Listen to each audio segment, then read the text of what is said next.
Bueno, ven, ven ¿están viendo ustedes la presentación? ¿Me escuchan? ¿Se ve la Sí, ya presentación? se ve. Bueno, magnífico. Yo el viernes pasado ya hice la presentación, ¿verdad? Esto va a pasar así rápidamente porque esto ya vimos todos los fundamentos, los objetivos de nuestra cátedra, ¿verdad?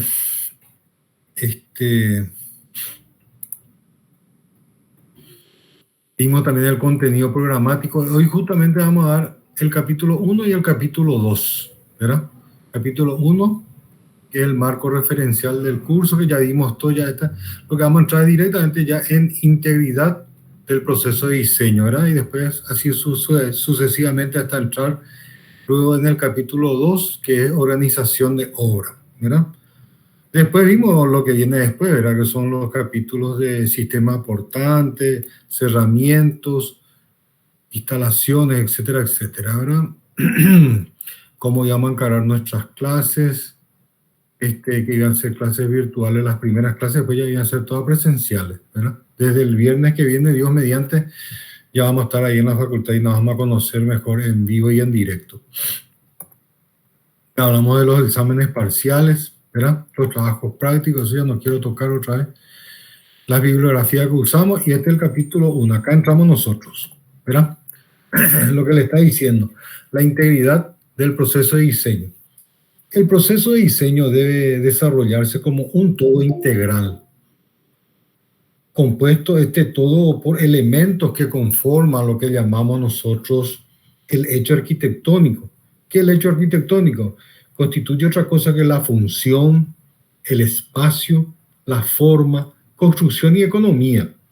Cuando hablamos de proceso, esto tiene que meterse bien en la cabeza porque nosotros estamos siguiendo un proceso dentro de esta cátedra, desde el inicio de la idea hasta la construcción final, ¿verdad?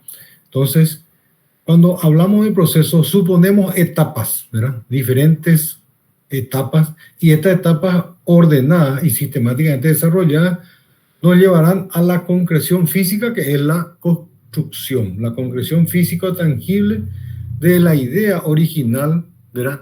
De esa idea original viene a ser nuestro proyecto.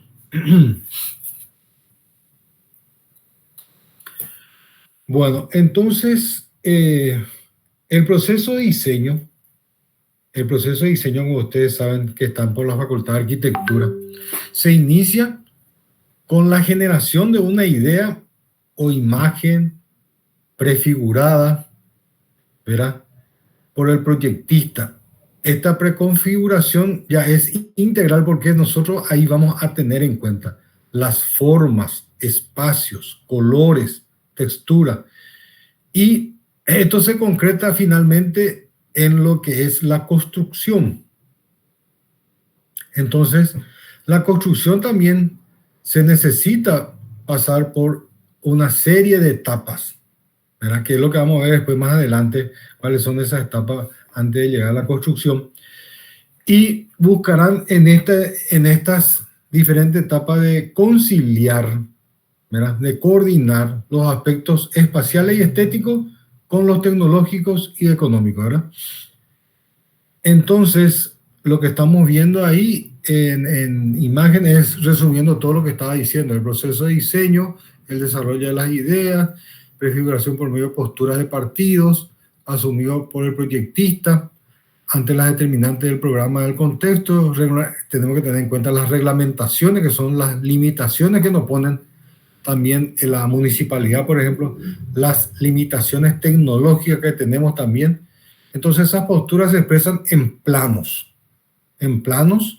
y planillas, especificaciones, etcétera, etcétera, produciendo así documentación que se hará posible la construcción de la obra. Ahora acá hay dos conceptos. El diseño de edificio. El diseño de edificio es el proceso por el cual se genera la idea, la información y la documentación necesaria para construirlo. Y el otro concepto es de la construcción, que es la concreción física, lo que estamos hablando, lo que es tangible, lo que se puede tocar, ver, del diseño, ¿verdad? Por medio de procedimientos técnicos para ensamblar los materiales que dan forma y estabilidad al edificio. Básicamente nosotros necesitamos de unas documentaciones que empiezan con los estudios preliminares, ¿verdad? Los estudios preliminares son las condiciones de contexto, las actividades humanas, ¿verdad? Dentro de estos estudios preliminares tenemos que ver en la parte de factores naturales, por ejemplo, la parte topográfica, la parte de vegetación, el clima.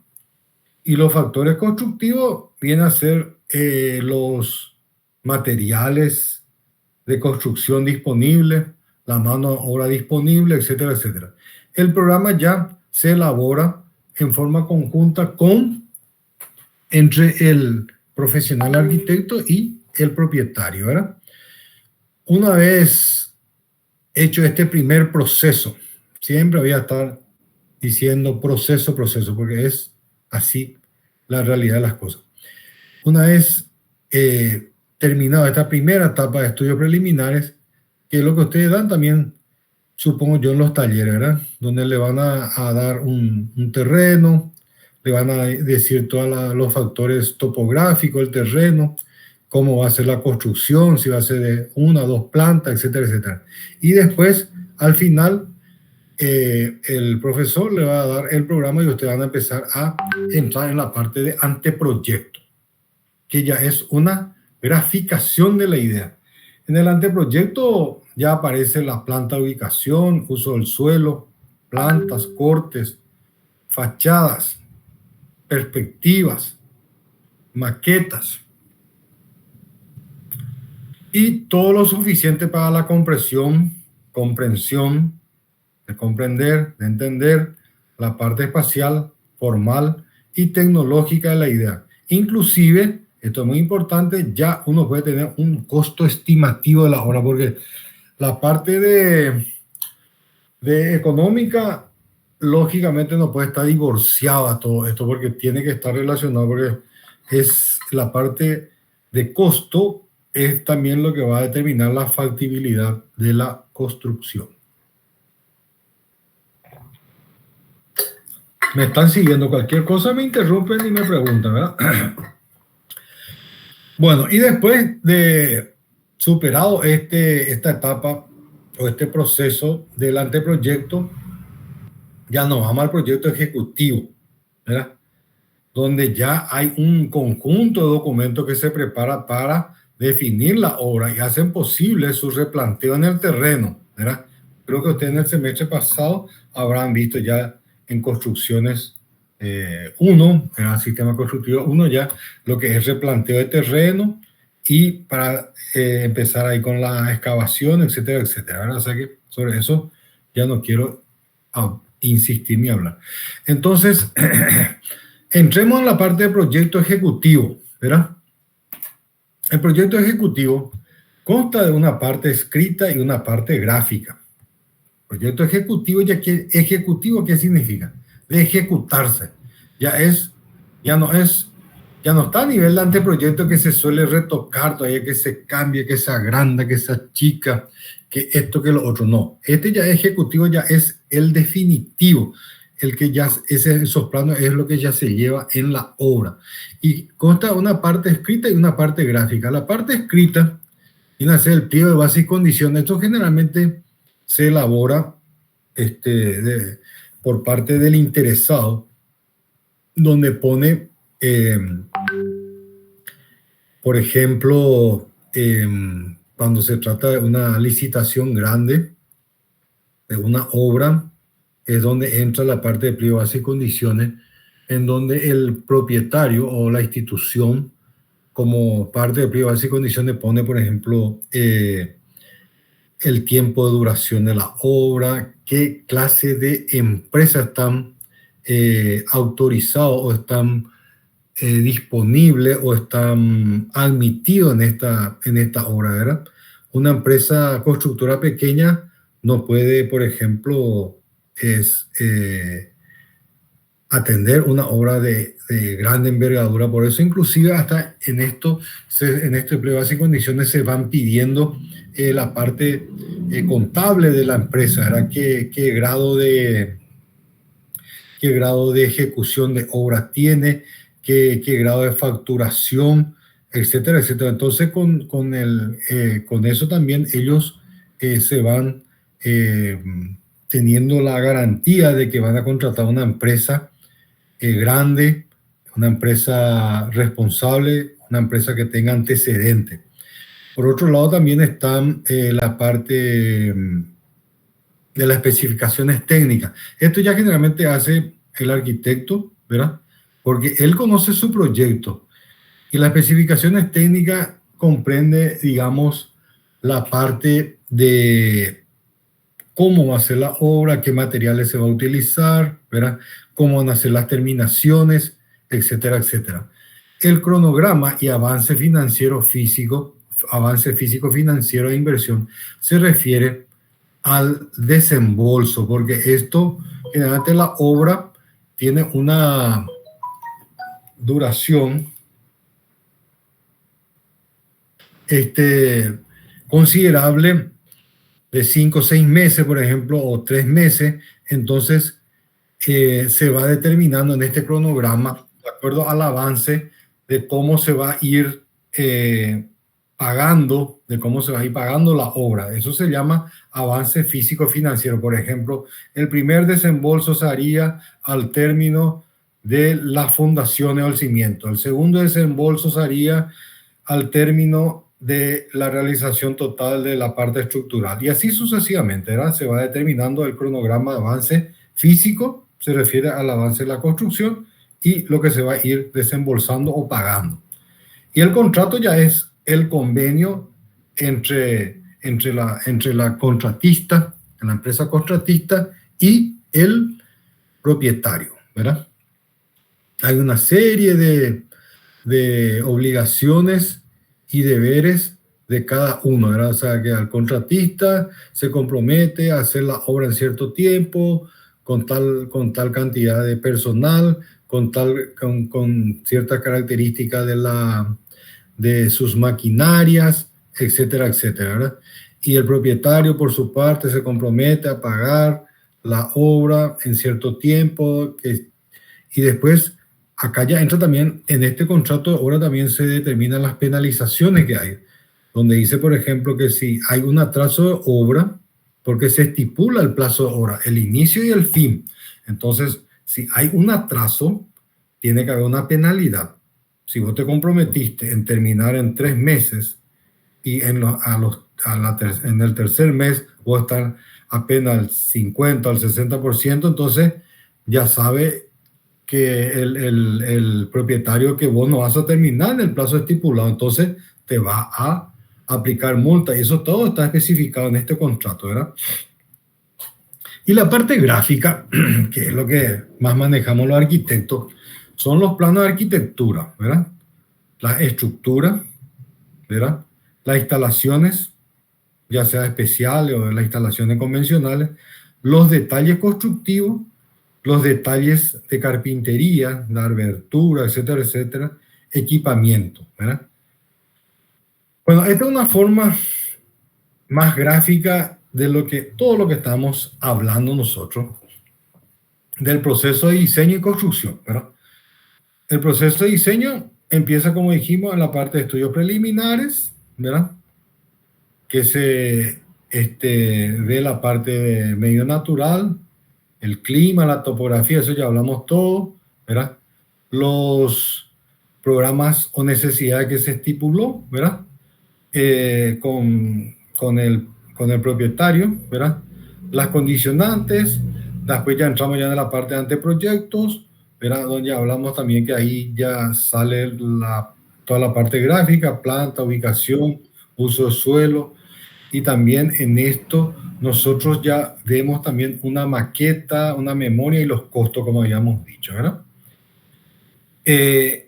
La parte escrita, que ya viene a ser ya la parte, como habíamos hablado, de las especificaciones técnicas, cómputos, cómputos. Esto es muy importante, ¿verdad? Porque una vez que se haya definido el proyecto ejecutivo, lógicamente que se debe hacer el cómputo métrico. Cómputo métrico, ustedes saben que se refiere a la cantidad de ítem que forma parte la construcción. Desde la preparación del terreno ya tiene un costo. Eso entonces se tiene un costo, entonces, porque acá es cómputo métrico y presupuesto. Entonces, la preparación del terreno, como le dije, tiene su costo, hay que poner cuánto cuesta, la preparación de los vallados, la preparación de las instalaciones de faena, que es lo que vamos a ver más adelante. Todo eso tiene su costo y esto tiene que ir apareciendo en el cómputo hasta inclusive en lo que se refiere netamente a la construcción, que es desde la excavación, las fundaciones, la estructura, los cerramientos, las instalaciones y la parte final o la entrega de obra. Esa es la parte escrita, ¿verdad? Las memorias, eso, ¿verdad? Y la parte gráfica ya hablamos, ¿verdad? En demasía. Planos, instalaciones, detalles, etcétera, etcétera. Entonces, acá ya estamos ya en la parte de inicio o proceso de construcción, ¿verdad? Hasta acá era proceso de diseño, ¿verdad? Acá ya empezamos con la construcción. Y acá ya vamos ya en el terreno, reconocimiento de la instalación de faena, que es el siguiente capítulo que vamos a dar. Que vamos a entrar en la parte de limpieza del terreno, los destronques, señalizaciones, en fin, etcétera, etcétera.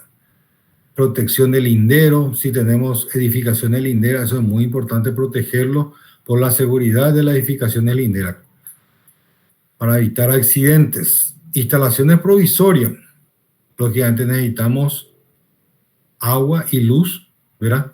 Especialmente si es un terreno baldío donde nunca tuvo ningún suministro de energía ni de agua. Entonces, también está por ese lado la parte de instalaciones provisorias. Los obradores ya se refiere ya a la parte de instalaciones de faena, comodidades, depósito, vallado, etc. Después del reconocimiento de instalaciones de faena, ya nos vamos ya a la estructura de soporte.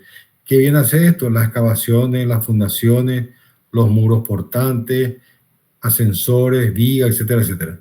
Después ya vamos a entrar en la parte de cerramientos, ¿verdad? Todo esto ya es construcción. Cerramiento de las paredes, contrapisos, techos, ¿verdad?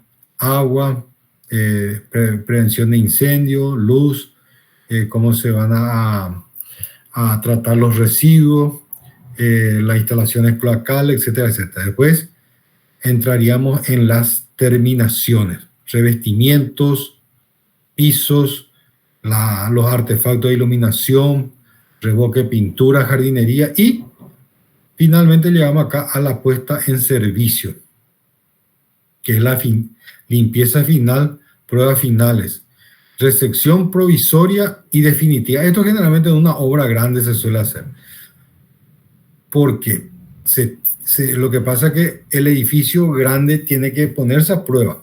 Entonces se hace una recepción provisoria de acuerdo al plazo estipulado, ¿verdad? Terminación. Se hace la recepción provisoria en donde ya se paga ya una gran cantidad de dinero, ¿verdad? Pero a medida que se va pagando, a medida que se va haciendo los pagos, también hay una cantidad de retención que le llama un porcentaje que se va reteniendo como garantía de la buena ejecución de la obra. Tal es así que que si está pactado en 100 millones la obra, supongamos que al final el pago se hizo con la recepción provisoria un 80% y ese 20% que queda, que es de 20 millones de guaraníes, y de 100 millones la cantidad la cantidad del presupuesto total de obra, ese 20 millones se va a dar recién en la definitiva. ¿Por qué? Porque en la definitiva, porque acá en la recepción provisoria se anota todas las irregularidades que se encontró o de repente algún desperfecto, que hubo en la instalación, etcétera, etcétera, que el contratista o constructor está obligado en reponer o arreglar. Por eso le digo, esto ya es una garantía que tiene entonces, y ahí en la recepción definitiva se le paga entonces ese 20% que estaba retenido. ¿Está bien hasta ahora? Bueno, asumo que sí. Lo que yo, antes de pasar al capítulo de organización de obra, quiero decirle que nosotros como arquitectos tenemos cierta incumbencia y tenemos esa visión esa visión de conjunto.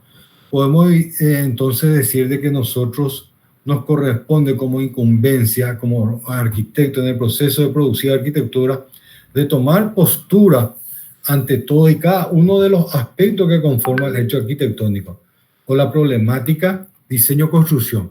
Tal es así que al arquitecto le corresponde, por ejemplo, la planificación general del edificio en lo relativo a composición y ordenamiento de los espacios y forma, que es lo que ustedes están aprendiendo ahora en los talleres, ¿verdad? Después tenemos el diseño de las estructuras de soporte como respuesta a las demandas espaciales y formales. Esto dan ustedes en estructuras. El diseño de las instalaciones, atendiendo a la demanda de diferentes actividades humanas, ¿verdad? Porque cada obra diferentes instalaciones requiere. No es la misma cosa un edificio de departamento que un edificio de hospital, por ejemplo. Son necesidades totalmente diferentes y entonces las instalaciones son diferentes. Entonces, esto dan ustedes en instalaciones hidráulicas, instalaciones eléctricas, instalaciones especiales, etcétera, etcétera, ¿verdad? No se consideran todas las instalaciones básicas, más aparte del agua, energía eléctrica, iluminación, también la parte de aire acondicionado, desagüe, etcétera, etcétera. La elaboración de las especificaciones técnicas, que es lo que ya habíamos hablado, que el arquitecto sabe realmente cómo quiere que sea su obra, cómo quiere que termine, etcétera, etcétera, donde él va a decir entonces qué tipo de materiales se va a utilizar, qué terminación va a tener, qué equipamiento va a hacer, ¿verdad? Y por último, como yo siempre le suelo decir, si a uno le toca la dirección de obra, entonces usted viene a ponerse en una posición de ser director director de orquesta. Ustedes habrán visto que en una orquesta en donde hay un director, ¿verdad? Y hay diferentes instrumentos, ¿verdad? Hay instrumentos de percusión, hay instrumentos de viento, hay instrumentos de cuerda. Y cada grupo de instrumentos tiene su momento exacto en que entra a ejecutar para formar, ¿verdad?, la música. Y así también nos toca a nosotros. Cada especialidad, ¿verdad?, entra en su momento oportuno, ¿verdad? En el inicio, ahora por ejemplo, no va a ir a trabajar el electricista. Eso cae de maduro ahora. Inicio, ahora van a ir a trabajar la gente que trabaja en excavaciones, en fundaciones. Después van a ir entrando la gente de estructura, ¿verdad? Después van a ir entrando la gente de instalaciones. Y así sucesivamente. O sea que nosotros tenemos que ser el coordinador de esas especialidades, ¿verdad? De que tienen que entrar en el momento justo. Bueno.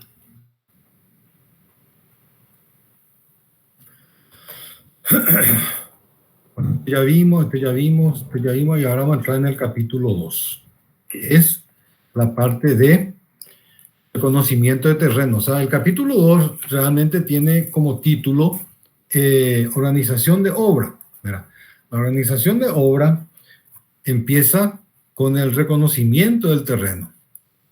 Consiste en la verificación de las condiciones generales en las que se encuentra el predio donde se construirá las obras. ¿Qué se analizan? Básicamente se analizan esto: la accesibilidad, el ancho de las calles, maniobra. Eso se refiere porque en la obra generalmente entran camiones de gran porte, camiones tumba, camiones que llevan material, entonces requiere de espacios para maniobras. Hay que ver las veredas, las construcciones vecinas.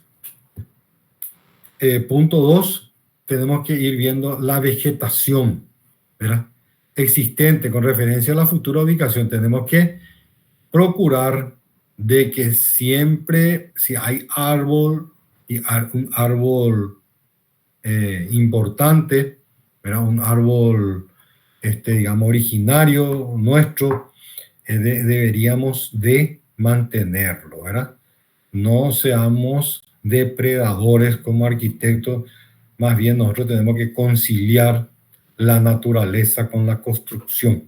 Por eso que tenemos esta cuestión del calentamiento global y eso porque en las urbanizaciones también se van echando muchos árboles y entonces eso ya incide sobre temporadas de lluvia, temporadas de los climas, en cuanto a clima cálido, clima frío, etcétera, altera totalmente, porque nosotros alteramos también el medio ambiente. Entonces, seamos cuidadosos en ese aspecto.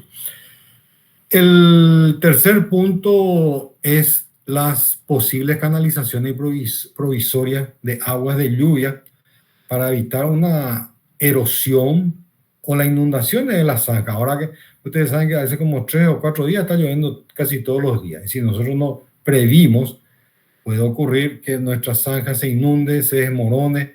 Y lo peor del caso es que si tenemos una zanja muy próxima al vecino, como el agua de lluvia debilita mucho al suelo, entonces podría haber un asentamiento de la construcción vecina. Todo eso es muy delicado cuando hacemos excavaciones.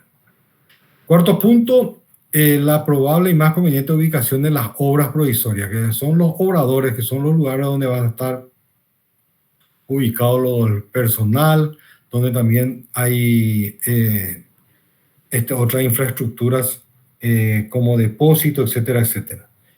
Acto seguido ya se entra con el tema de la limpieza o destronque, ¿verdad? El raspaje para sacar toda la parte de yuyo y todas esas cosas. La nivelación, porque no siempre vamos a encontrar una nivelación óptima nosotros. Siempre vamos a encontrar una nivelación que esté por debajo o por encima del nivel de calle. Eso es muy importante para el caso de nuestras instalaciones de desagüe pluvial especialmente. De la agua de lluvia tenemos que ver de canalizarlo hacia la calle. Esa limpieza se puede hacer en forma manual o con máquina, ¿verdad?, dependiendo un poco del grado de envergadura y de las dificultades que se presentan. Los sistemas de protección de propiedades linderas, este es muy importante. Los apuntalamientos, submuraciones, ¿verdad?, para que no la propiedad vecina no sufra ningún efecto por nuestra construcción, ¿verdad? Por eso hacemos las submuraciones cuando hay excavaciones, ¿verdad?, apuntalamientos para que no se venga abajo, Dios no guarde, la construcción vecina. Protección de transeúntes, esa es la protección que se suele poner por encima de la vereda para que los materiales que caigan de arriba no llegue a producir ningún accidente a los transeúntes, a los que están caminando por la vereda. Ustedes habrán visto inclusive que hay obras en edificios que le ponen mallas, ¿verdad? Otras le ponen una especie de cornisa al vallado, como una especie de techito, para evitar que les caiga cualquier cosa a la cabeza del truck center. Estaríamos viendo así algunas fotografías de todo lo que estábamos hablando. Era un terreno cualquiera donde se observa, era que tiene muchos yuyos, que tiene árboles, etcétera, etcétera. Y bueno, se empieza a hacer la limpieza. Ya es la organización donde van a estar ubicados, digamos, los diferentes materiales, ¿verdad?, por sectores. Vemos, por ejemplo, ya que hubo el destronque y se quedó este árbol para, como yo le dije, para no ser tan, como les dije, depredadores de la naturaleza, ¿verdad? Bueno, el reconocimiento del terreno ya habíamos hablado bastante y empieza por la planificación en gabinete. ¿Qué quiere decir planificación en gabinete? Planificación que se hace en la oficina, ¿verdad? Se hace como conjunto de análisis y tarea para la iniciación de la obra, que incluye cronograma de acopio de materiales, ¿verdad? Donde uno ya determina las fechas en que van a ir llegando los diferentes materiales, ¿verdad? Que son, lógicamente, si hay fundaciones de hormigón, tiene que haber ya piedra triturada, cemento, etcétera, etcétera, ¿verdad? Arena lavada. Zonificación del predio de obra, que es lo que vamos a ver más adelante, cómo se va zonificando, ya eso se hace en plano. El diseño de las comodidades, también vamos a ver más adelante qué consiste esto, ¿verdad? Los trámites, entes públicos y privados. El trámite es para que tengamos la provisión de luz y agua, que es fundamental para nuestra construcción. Las instalaciones de faena, consisten en la construcción del apoyo de la construcción, ¿no? Son construcciones temporales o provisorias. ¿En qué consiste? Que tenemos que tener en cuenta las comodidades para el personal, ¿verdad? Ellos necesitan de un lugar, baños, comedores, y cuando es más complejo, inclusive, tiene área técnica y áreas administrativas, como oficinas, ¿verdad? Otros puntos son las comodidades para el personal de obra que necesita de servicios higiénicos, o sea, los baños, sus vestuarios, comedores, sus barracas para cambiarse, etcétera, etcétera, ¿verdad? El tercer punto están los lugares de acopio de materiales. Hay materiales que pueden estar al aire libre y descubierto, o sea, que puede estar al aire libre o cubierto realmente, ¿verdad? Los depósitos cubiertos, que son, por ejemplo, donde van los cemento, arena, cemento, cal, que no tiene que estar en contacto con la humedad, y también acá falta no tan solo acopio de materiales, también acopio de herramientas. Eso también necesita un sitio cerrado, con seguridad de robos. Pero después, cuando la obra es muy grande y compleja, generalmente hay centrales de preparación de mezcla, donde en el mismo lugar, eso dependiendo un poco del espacio disponible, donde uno puede tener silos donde se hace la dosificación y ahí mismo se preparan el hormigón y se carga en el camión hormigonero, y eso lleva hasta el sitio mismo de obra. Esto es relativo, porque si se hace, por ejemplo, en zonas urbanas donde prácticamente los terrenos son muy, muy pequeños, entonces hay silos que están ya afuera en la parte suburbana, por ejemplo, en Mariano Roca Alonso, Limpio, etcétera, donde se prepara el hormigón, y ustedes ven que el camión hormigonera, viene con una rotativa, va girando para que no se endurezca el hormigón, se llega hasta el sitio de obra y ahí despachan su material, ¿verdad?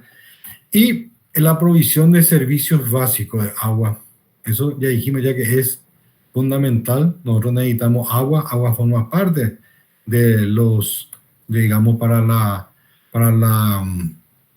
la construcción, ¿verdad?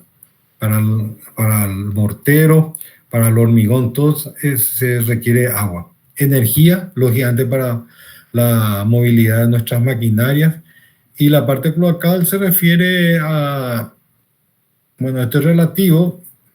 Si ya tiene una instalación hecha, entonces directamente se conecta todo a la cloaca, las instalaciones de los servicios del personal, ¿verdad? O si no, hay que hacer pozos ciegos, si no, esas cabinas que se suelen contratar, la disal, que viene y cada cierto tiempo viene y retira vacía y vuelve a poner otra vez para... Yo he visto justamente la vez pasada, mirando un edificio en construcción en altura, que los personales, como ya están de a cierta altura, no se bajan hasta la planta baja para ir hasta los servicios higiénicos. Entonces le van colocando, cada 2 o 3 pisos, le van colocando estas cabinas de disal, donde ellos entonces entran, hacen sus necesidades y vuelven a salir y vuelven a continuar trabajando. ¿Por qué? Porque hay una pérdida de tiempo. Si es que todo el personal que va a trabajar, especialmente que está ya en el último piso, tiene una necesidad y tenga que bajarse hasta planta baja. Bueno, y según la urgencia no sabemos si puede también aguantar hasta la planta baja, porque tiene que bajar por la escalera, no hay ascensor. Por eso me llamó la atención un poco ese tema. Bueno, esto es lo que yo le estaba diciendo de las instalaciones de faena. Si nosotros tenemos un terreno en una esquina, ¿verdad? Este es la calle y la parte inferior también es la calle. Entonces, tenemos estas dependencias y esta parte azulada es el área que va a ser construida. Entonces, tenemos estas áreas libres para utilizar nuestros obradores o nuestras instalaciones de faena. Esas instalaciones de faena nosotros dijimos que podían ser estas oficinas técnicas, donde está el residente de obra, ¿verdad? Lógicamente que tiene que haber un control donde se marcan el ingreso de tanto el acceso personal, ingreso y egreso, porque se controla también la salida. Ellos, como así también por acá van ingresando los camiones proveedores, ¿verdad? Acá hay acopios, ¿verdad? Acopio, a lo mejor acá se acopia arena, qué sé yo, porque acá hay otro sector de acopio, a lo mejor acá se acopia triturada, ¿verdad? Silos, donde yo les dije ya, donde se acopian los materiales, aquellos materiales que no deberían estar a la intemperie. Bueno, y acá se definió como acceso de personal y acá como acceso de camión. Entonces acá entra el camión, en los silos deja su material, o acá en el subterráneo de acopio, entra circulación de camión y acá salía el camión, acá vuelve otro control. Y acá se determinó los depósitos y baños del personal, ¿verdad? Esto sería lo que nosotros vimos en planta, viendo en perspectiva, ¿verdad?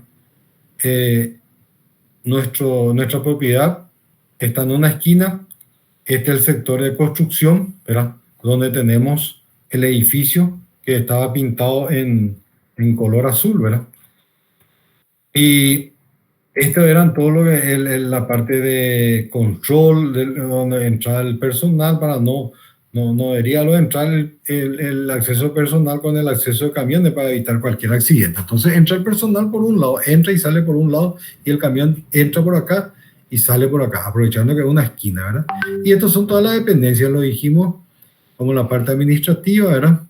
En las instalaciones técnicas, los lugares de acopio, ¿verdad? Vestuario, etcétera, etcétera. Esto viendo la misma cosa, solamente que ya está digamos, en alzado o vista aérea. Otra vista para que se entienda mejor, ¿verdad?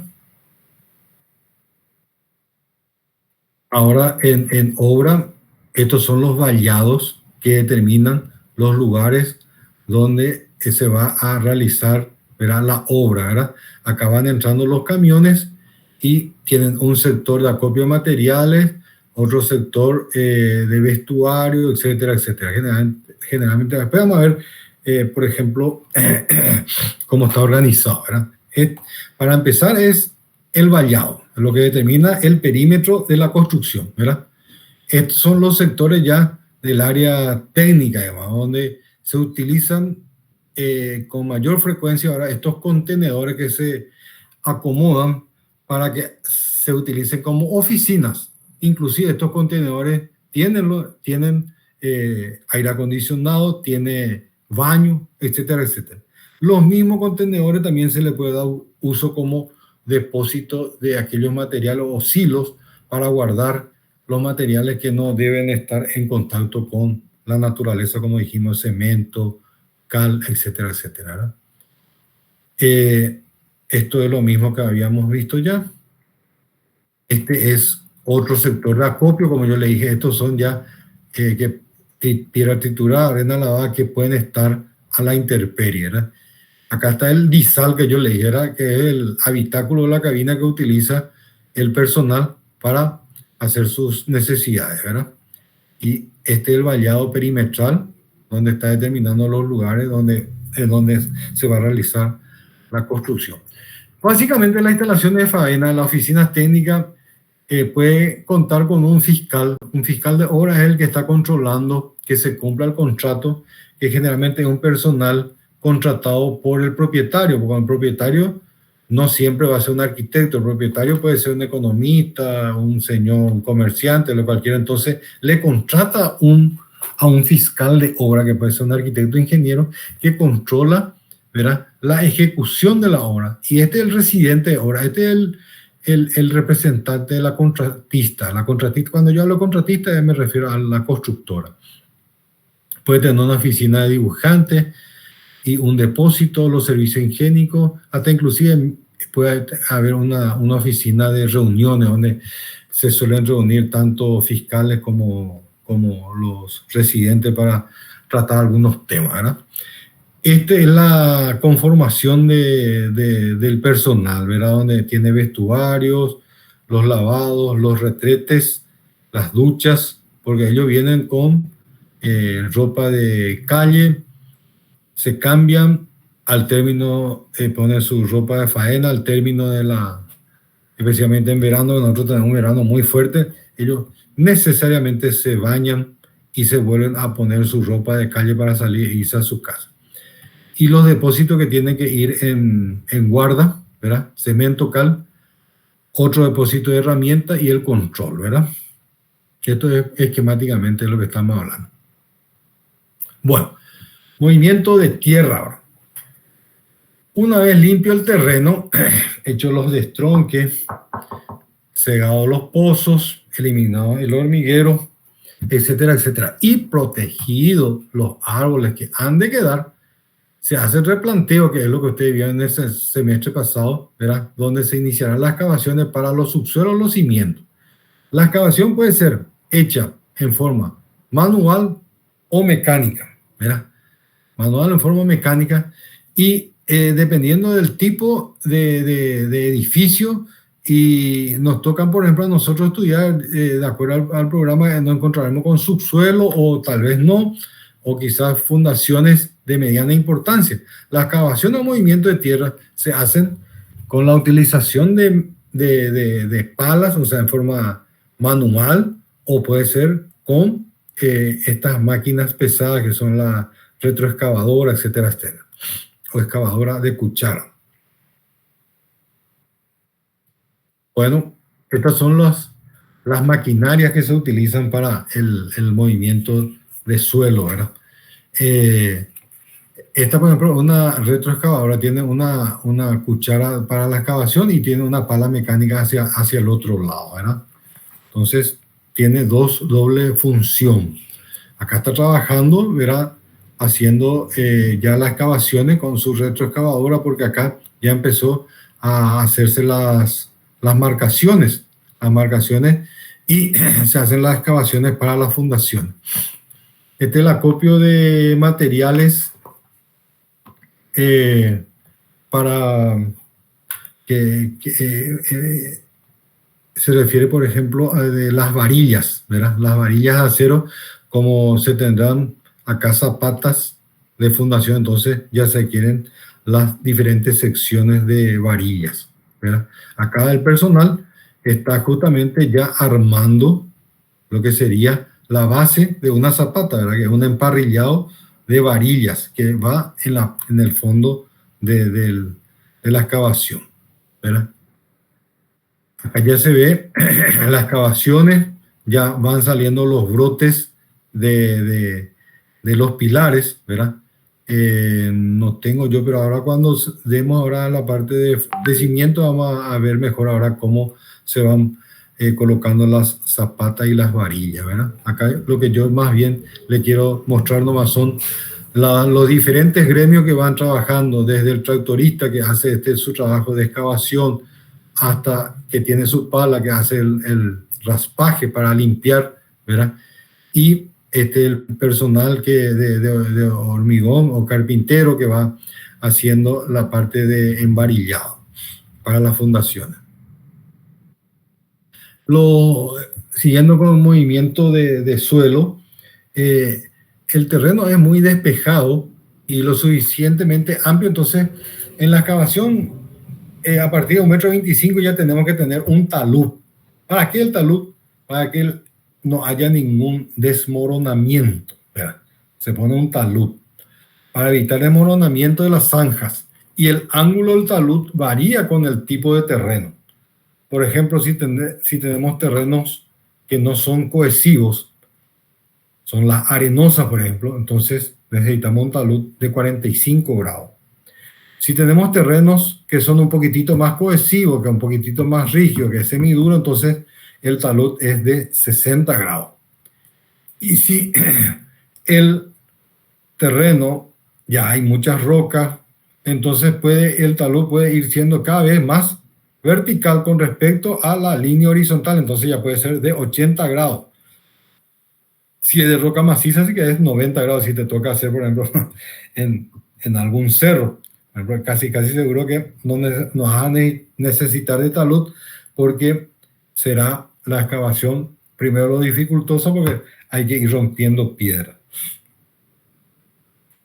Cuando hay que levantar muros exteriores en el sótano o subsuelo, siempre hay que dejar un contorno, un espacio de trabajo que no debe ser menos de 50 centímetros. Cuando no es posible hacer el talud, tenemos otros recursos, ya sea por la proximidad de la calle o que haciendo el talud corresponde a un movimiento grande de volumen de tierra, y remover para hacer talud va a requerir apuntalar, zanja, y después ya va a ser muy costoso, entonces se recurre a las entibaciones. Esto es muy importante que ustedes sepan, entibaciones. ¿Qué son las entibaciones? Es el apuntalamiento de las paredes de la zanja por medio de procedimientos que llamamos entibaciones. Estos procedimientos son los entablados, porque son hechos a base de tabla, los tablestacados, que son metálicos, y los muros pilotes de perforación, que vamos a ver que hay tres tipos también: los secantes, los tangentes y los de cierre intermedio. Empezamos por los muros pilotes de perforación. Estos son los muros separados, donde cada tanto se van haciendo los pilotes aislados, y tiene un cierre intermedio, ¿verdad? Que puede ser de una pantalla de hormigón o no sé, un muro de mampostería inclusive, ¿verdad? Los pilotes tangentes son ya diferentes pilotes que se van colocando uno pegado a otro. Ahora ustedes van a ver que acá hay rojo y hay verde, ¿verdad? Los pilotes en rojo son los que están armados, ¿verdad? Tiene armadura. Y los pilotes pintados en verde no tienen armadura, entonces se van intercalando, ¿verdad? En este caso son los pilotes tangentes que están pegados uno a otro. Y los pilotes secantes son de este tipo, donde prácticamente los pilotes armados que están en rojo, ¿verdad? Tiene toda su periferia o su circunferencia sin ninguna modificación. En cambio, los pilotes que son solamente de hormigón, que son los verdes, se incrustan entre los pilotes armados. Estos son los pilotes secantes. Hay que tener en cuenta que estos pilotes, aparte de servir como muro de contención o de entibamiento, también puede servir como una parte de la fundación o el sistema estructural del edificio. Tengan en cuenta eso, ¿verdad? Que tiene doble ventaja las pantallas de pilote. Aparte de servir de contención o entibamiento, sirve también como cimiento o forma parte del sistema estructural del edificio. Bueno, es lo que estábamos hablando. Acá, por ejemplo, son todos pilotes prácticamente tangenciales, están colocados uno al lado otro y este señor va lavando todo lo que se pueda lavar y va a hacer seguramente una pantalla acá o ya va a iniciar ya el cerramiento, ¿verdad? Este es otra figura donde va apareciendo los pilotes ya colocados. Acá va perforando el siguiente pilote, etcétera, etcétera.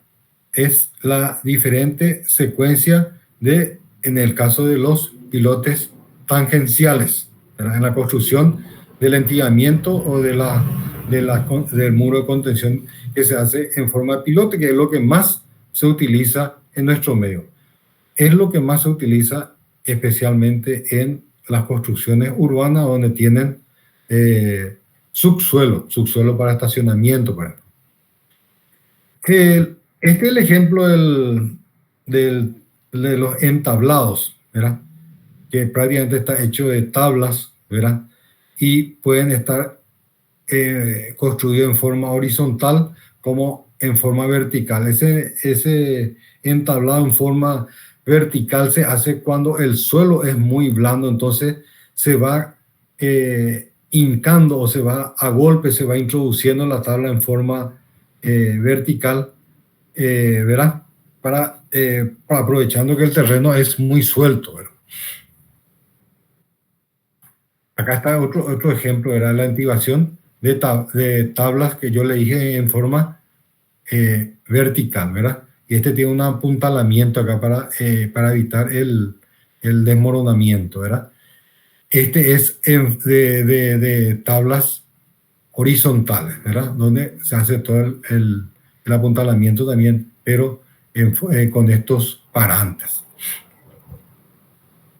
Y este es el caso del tablés tacados, ¿verdad?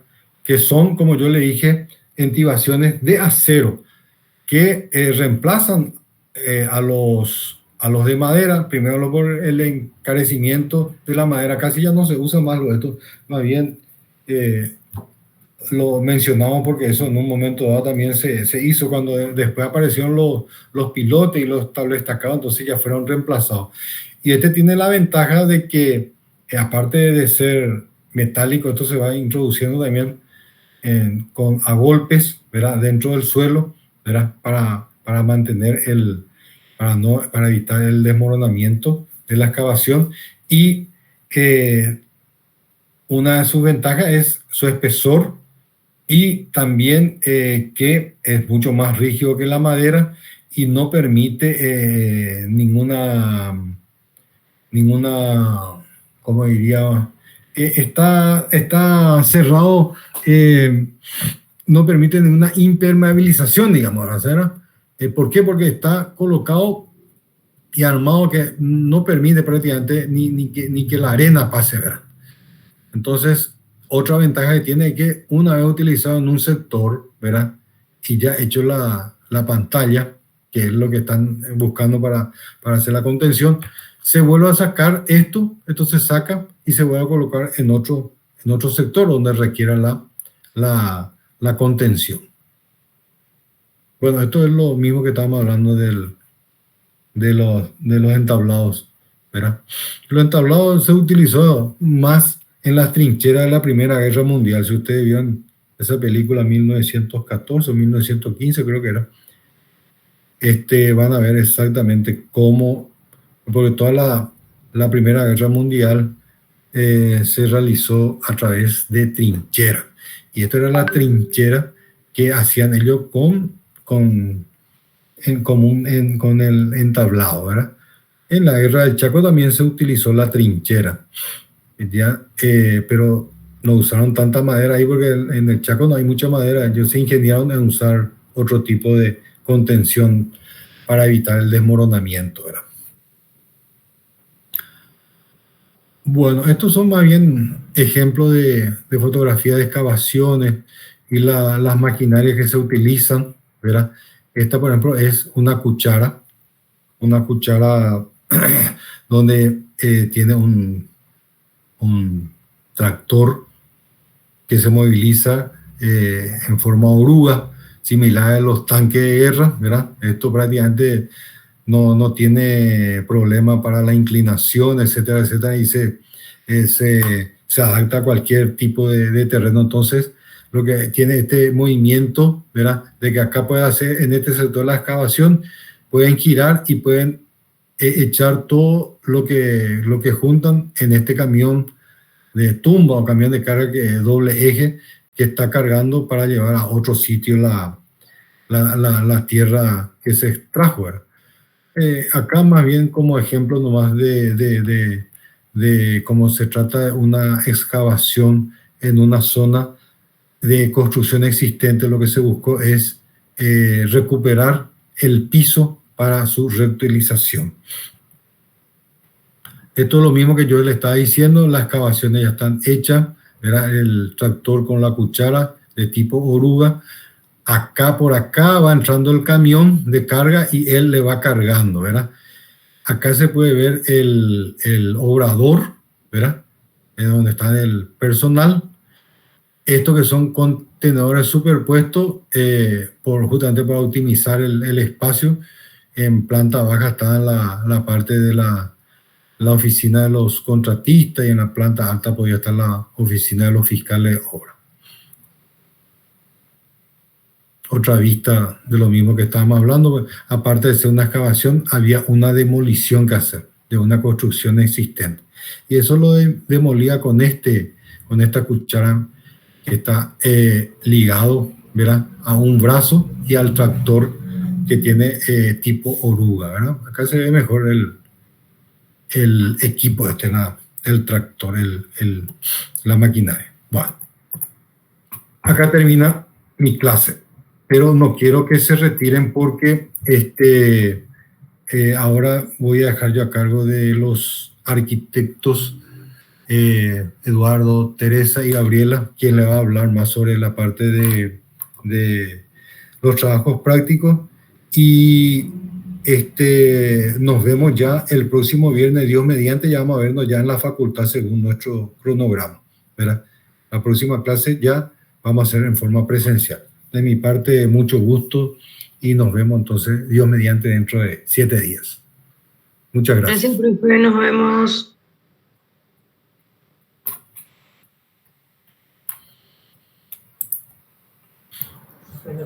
Hola, hola. Hola, ¿qué tal? ¿Se escucha bien? Bueno, ¿cómo andamos, chicos? Vamos a mironear un poquitito nuestro esquema de trabajo práctico. Simplemente para que tengan una idea. Ahí pueden ver sí. Bueno, esto es todo. Esta es la guía general de trabajos que generalmente va a estar publicada en lo que es la plataforma. Simplemente quería hacerle como una breve introducción de lo que nosotros en realidad estamos buscando. El trabajo práctico no es un trabajo de investigación.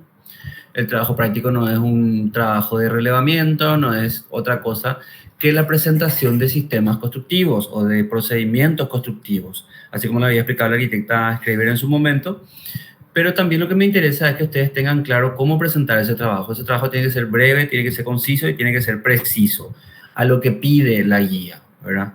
Directamente lo que pide la guía. Nosotros le vamos a estar entregando a ustedes unos datos de un anteproyecto y sobre eso ustedes van a estar trabajando, ¿verdad?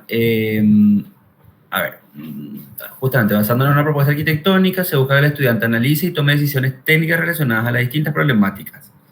Se deberá buscar dar soluciones constructivas, respetando la estética que plantea el proyecto. O sea, ¿a qué va con esto? A usted se le va a entregar un anteproyecto, ese anteproyecto tiene o renderizados o imágenes reales, pero se supone que nosotros vamos a iniciar el procedimiento constructivo, o el proceso constructivo, perdón, de todo ese edificio que se les va a entregar.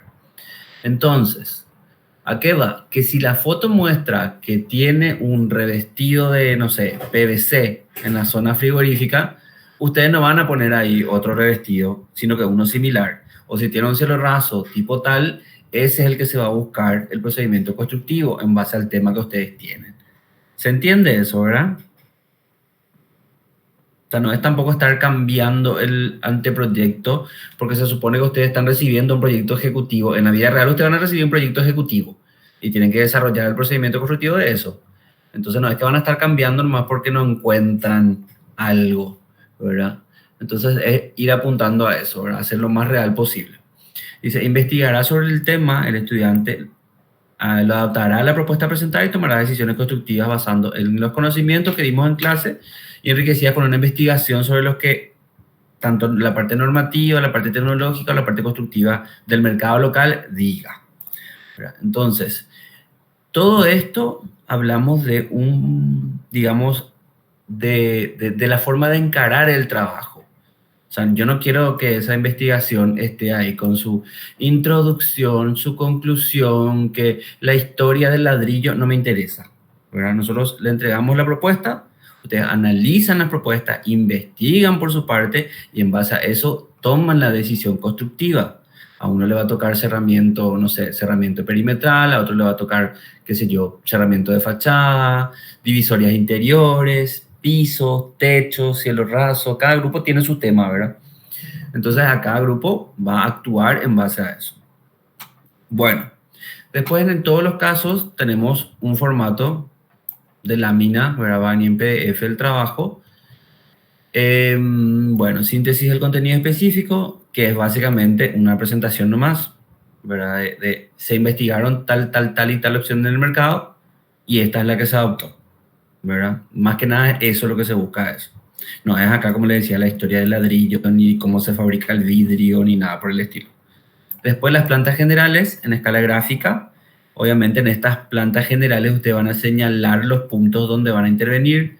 Si es vidrio de fachada, si es piso, van a señalar los lugares del piso donde se va a tratar. Si los cortes también van, y en los cortes también van a señalar esos puntos. Y después van a poner los detalles constructivos que le pedimos, ¿verdad? En cada tema tiene un detalle constructivo, o sea, un par de detalles constructivos que tienen que presentar sí o sí. Y el procedimiento constructivo, ¿verdad? Todos estos puntos que ahora estoy resaltando pasan súper rápido en su presentación. Nosotros investigamos ABC, decidimos por B, así se aplica en planta y en corte. Estos son los detalles constructivos de tal y tal parte. Y esta es la parte donde ustedes van a presentar sí o sí, como dice acá, un medio multimedio, como para explicar lo que ustedes están diciendo. Entonces en esto sí se van a detener un poco y van a mostrar más detalladamente, paso por paso, todo el procedimiento constructivo de lo que ustedes están haciendo. ¿Ahí está? ¿Se entiende eso? ¿Estamos claros hasta ahora? Ok. Bueno, hasta cómo tienen que entregar está acá. El nombre del archivo, dice corresponderá al número de grupo, y está ahí el ejemplo, ¿Está?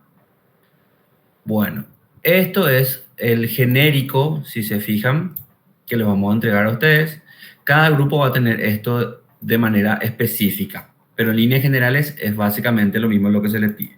Analizar las opciones que tienen, tomar la decisión, mostrar, como les decía, en los planos donde se aplica, el procedimiento constructivo también, ¿verdad? Acá está lo siguiente, ¿verdad? Y los detalles. Pero lo que más nos interesa que ustedes nos presenten, digamos, más tiempo, de manera más detallada, es el procedimiento constructivo. Después, si se fijan en la grilla, esto vamos a adaptar a 15 puntos. La corrección previa a la entrega es la mayor carga de puntaje.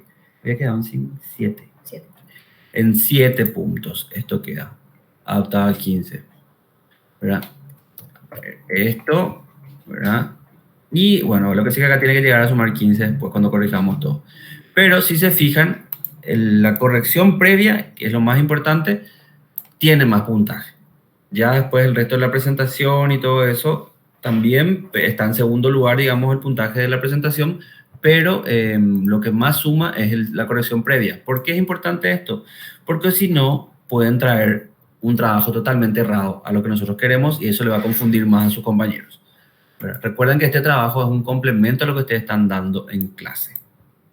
Es un apoyo o es aterrizar un poco a la parte práctica nomás. Pues lo ideal sería que nos vayamos a obra, pero como no podemos ir a obra, vamos a traer las fotos de obra a la clase. ¿Está? Bueno, la siguiente clase, bueno, esto vamos a explicar más adelante cuando designemos los grupos en sí, para que cada grupo ya pueda entender mejor qué va a tener que hacer, ¿verdad? Yo quería aportar algo al tema del trabajo práctico. También lo que se busca, por más que existan grupo 1, grupo 2, grupo 3, todos los grupos tienen que trabajar en conjunto, porque la obra se empieza desde los cimientos hasta la terminación de la obra. Y lo que hace el grupo 1 le perjudica o le beneficia al grupo 2. Y así sucesivamente. Por ejemplo, yo no puedo colocar un revestido en una pared y después el siguiente grupo no puede venir y ponerme una pintura texturada en ese mismo revestido. Entonces, los grupos tienen que estar en constante comunicación sobre los temas. ¿Se entiende también eso?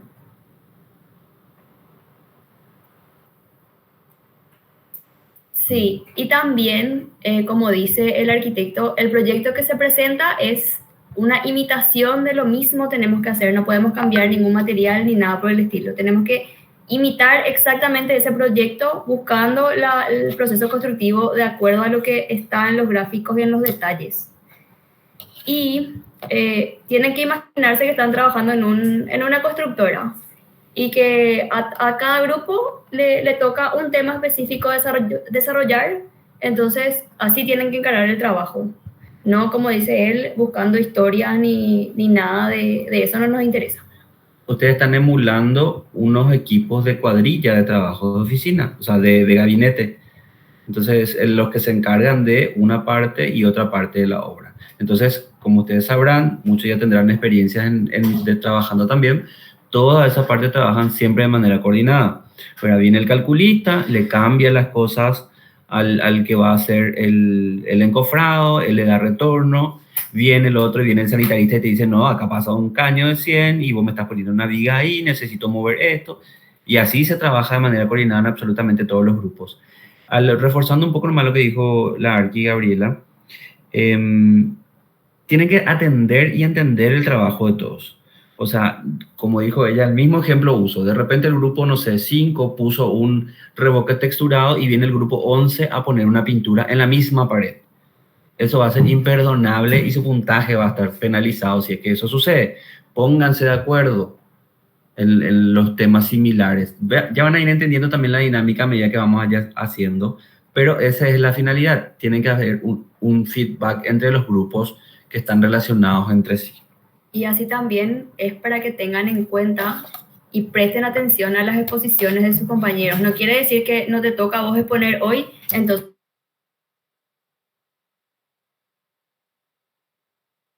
Hola, ¿me escuchan? Sí, profe. Bueno, lo que yo quería recalcar nomás también era que tienen que prestar atención a las exposiciones de sus compañeros. No es que hoy no te toca a vos, entonces no estás asistiendo a la clase y no estás prestando atención a lo que tus compañeros están exponiendo. Tienen que tener en cuenta eso y también tengan en cuenta que la mayor parte del examen se basa en los trabajos prácticos. Y en lo conversado sobre los trabajos prácticos en clase. Así es.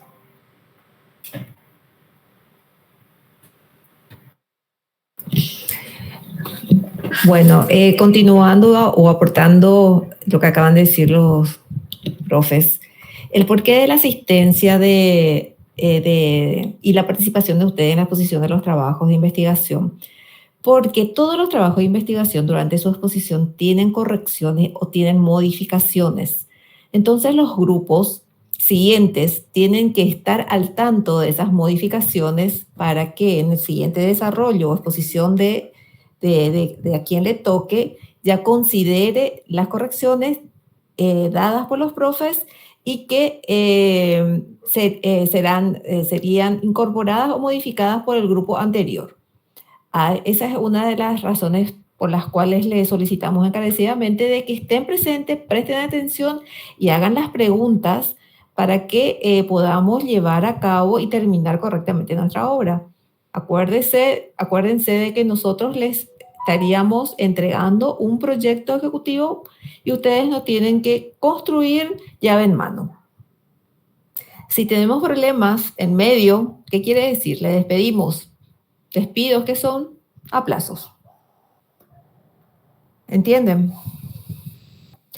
Tómense o háganse de cuenta de que toda la semana ustedes van a ser residentes de obras, van a estar en las obras haciendo su trabajo de investigación, viendo los procesos constructivos y el día de la exposición nos van a presentar a nosotros y a los compañeros lo que ustedes entendieron, vieron y investigaron en esa semana de residencia. O sea, vamos a tomar como que realmente estamos en una obra y estamos haciendo, cada grupo le corresponde una parte importante de la obra que tiene que analizar durante la semana y exponer o presentar el informe el día viernes, que va a ser después de las clases teóricas. Si ustedes se fijan en el cronograma, en la planificación que presentó el profe Edu, hay una secuencia que va acompañando a la clase teórica. El primer tema de hoy del trabajo práctico sería la parte de análisis de obra, que es justamente lo que desarrolló el arquitecto Andrés.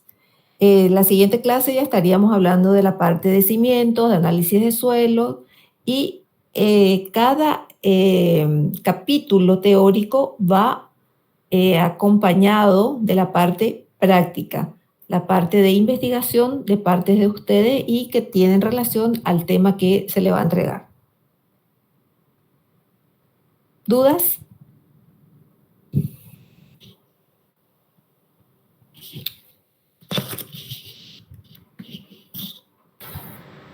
Profe, una consulta. ¿La próxima clase ya habría que presentar algo o es solo para la clase práctica?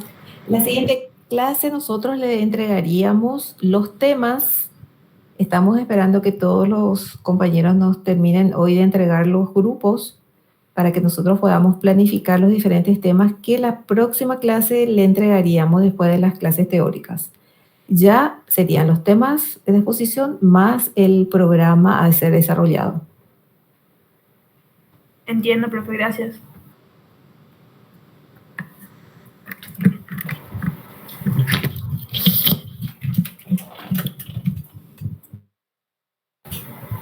Bueno, si no hay ninguna consulta, nos vemos el próximo viernes a las 16 horas en la Facultad de Arquitectura. Acuérdense, va a ser presencial a partir del próximo viernes. ¿Está? Diga. Va